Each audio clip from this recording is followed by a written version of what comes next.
the area of consumer psychology. So consumer psychology is, as of, I think, 1960, it was formalized as a branch of psych by the APA, the American Psychological Association, if I can say that correctly, in 1960. So we got about 60 years of data. There are a ton of different areas of consumer psychology that can impact SEO and what we do.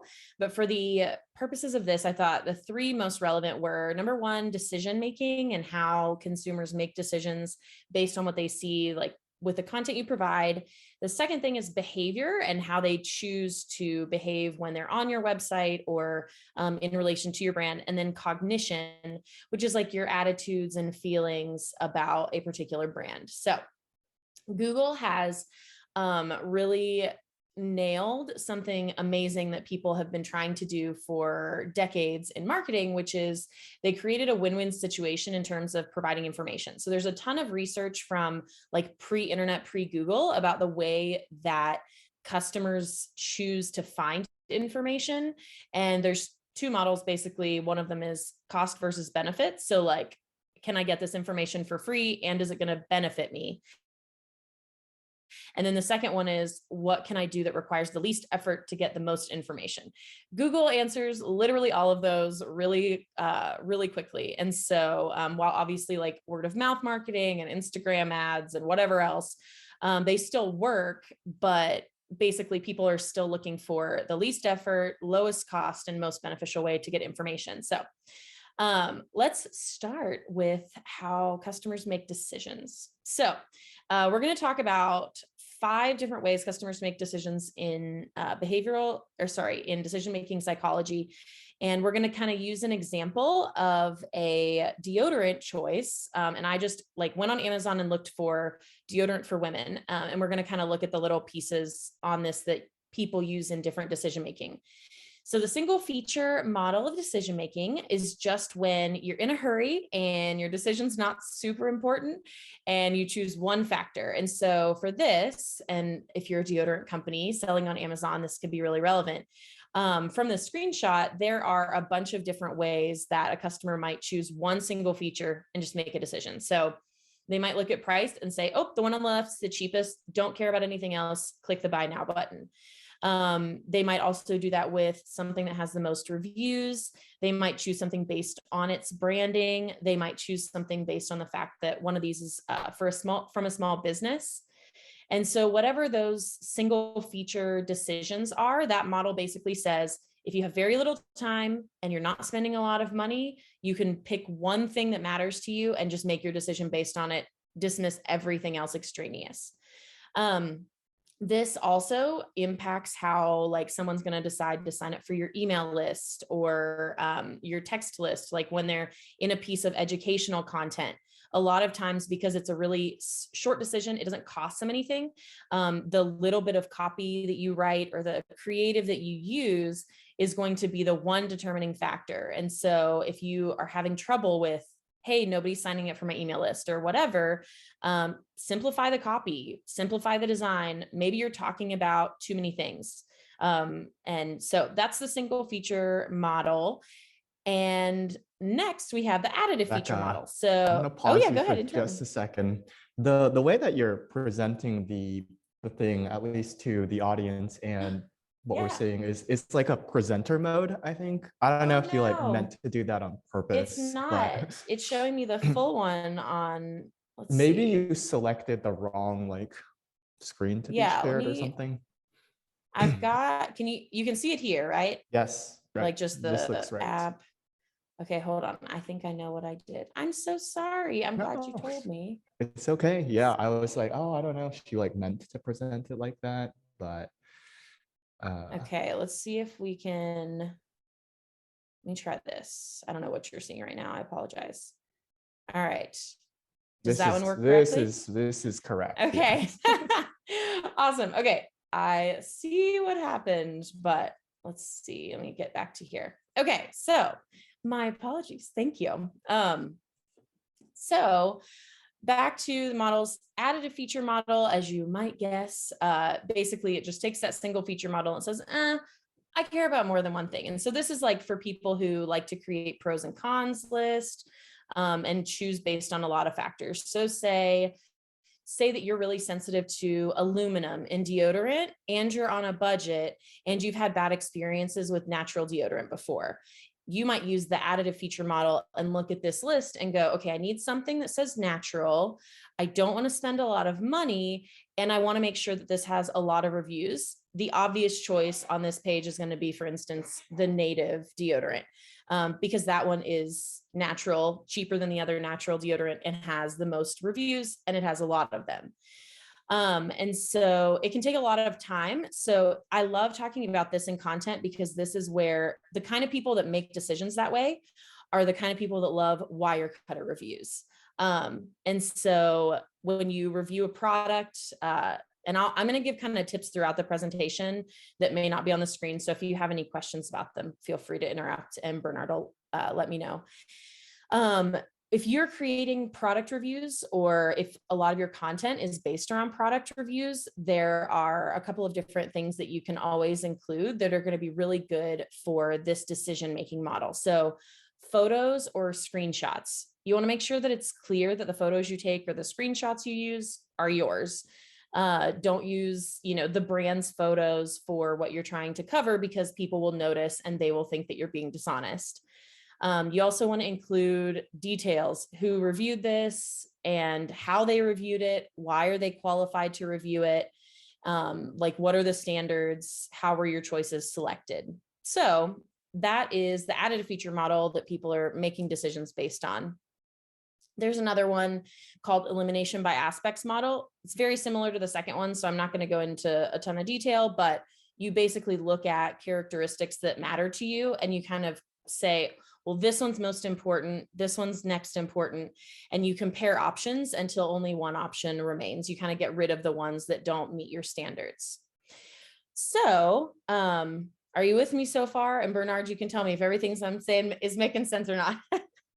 Making sense to me. I was like, I was like, oh, Rebekah will probably cover this later, but some thoughts around like video, and you're saying, oh, if you lift the photo off like the brand, it doesn't look authentic. And I resonate with that, because I'm usually looking at the review, and I'll look at the website that they're reviewing, and I'm like, that's the same screenshot. Like, anyways, you use the I figure same one. you'll cover I mean, it. I feel like we've all been there, like Googling something and, oh, I want the best, flat screen TV. And half the time it's like Google's trying to give you obviously the best option for your search, but how often do you get on an article and go, yeah, this is just an affiliate thing. Like they just picked a bunch that they had affiliate links to and arbitrarily told me what they think is best. And I think that that's why the wire cutter model and websites like that like go out of their way to do custom reviews, they're so impactful, because their information is like actually real and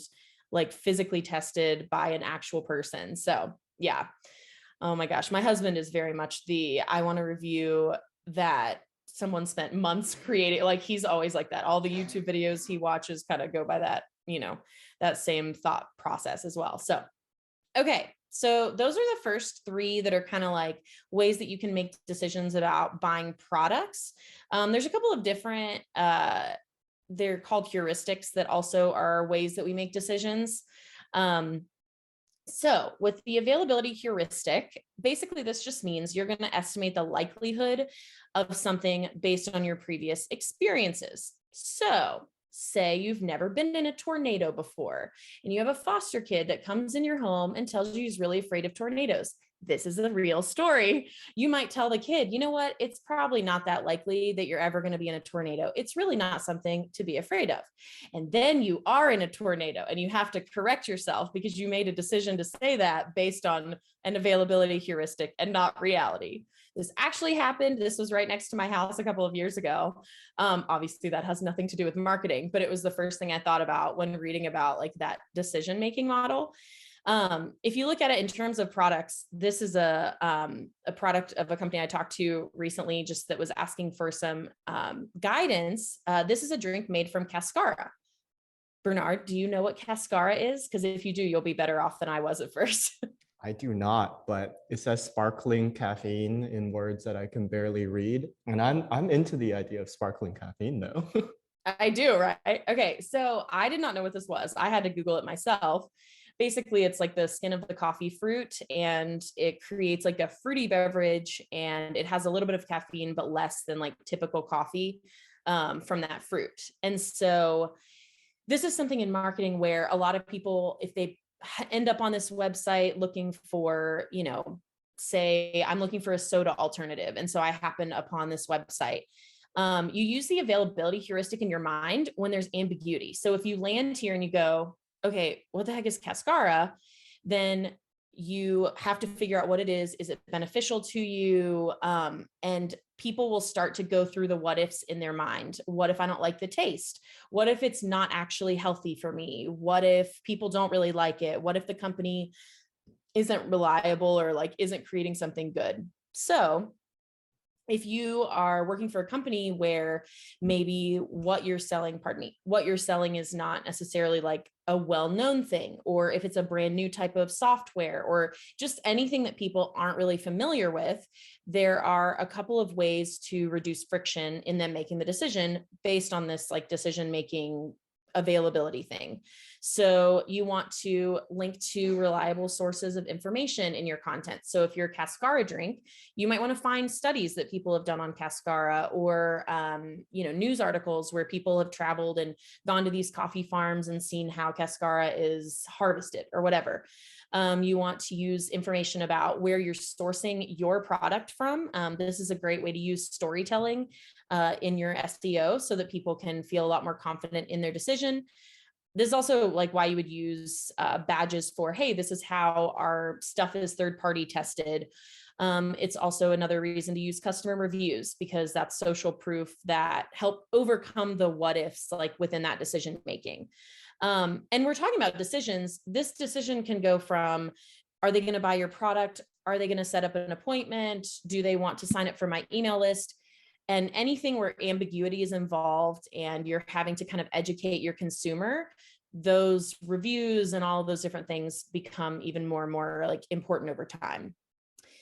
And finally, I promise this is, we're almost to the end of these decision-making ones. The final one is the representativeness heuristic. And so this has to do a lot with your branding. And every time someone finds you from a Google search, you are combating this particular decision-making style. So representativeness heuristic has to do with the way that you prototype the situation that you're in, or the product that you're looking at, or the website that you're on, and determine who you think is like the prototype of who would use it. So a little later on their homepage, this particular brand uses a couple of recipes. Now, these aren't pictures of people, but these are pictures of, say, design and decor. So the representativeness heuristic would say, hey, when you look at these, if you see something that you think would look pretty in your house, you're in the prototype of person that would use this. It also has to do with, like, say, even the types of stock photos that you use as headers on your blog posts, or how you design creative for landing pages that are transactional in nature. When you put people on them, the person on the other end of the screen is literally looking at the people on the page going, does this look like me? Am I the prototype?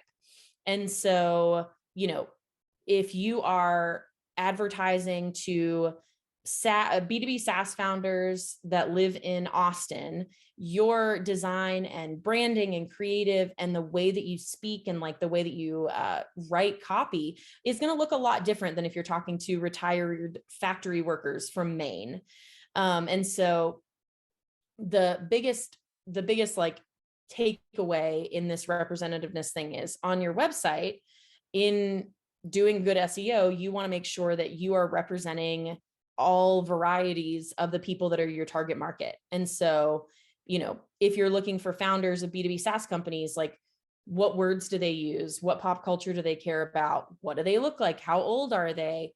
And so the pitfall is that I think a lot of people want to make everything on their website very like so diverse in terms of like, we want to make sure everyone's represented and everyone feels like they belong, that for many brands, unless you're, Amazon or a lot of those big brands, there are specific like age groups or, maybe specific genders that are interested in what you sell or whatever. And so within the content that you create, you want to consider those things while crafting it to make sure that you're actually reaching the target person. So now, if you liked this ClearScope webinar snippet, don't forget to share, like, and subscribe so you don't miss out on more great tips and strategies from the industry's best SEOs and content marketers. Make sure to check out the ClearScope YouTube channel for more great content.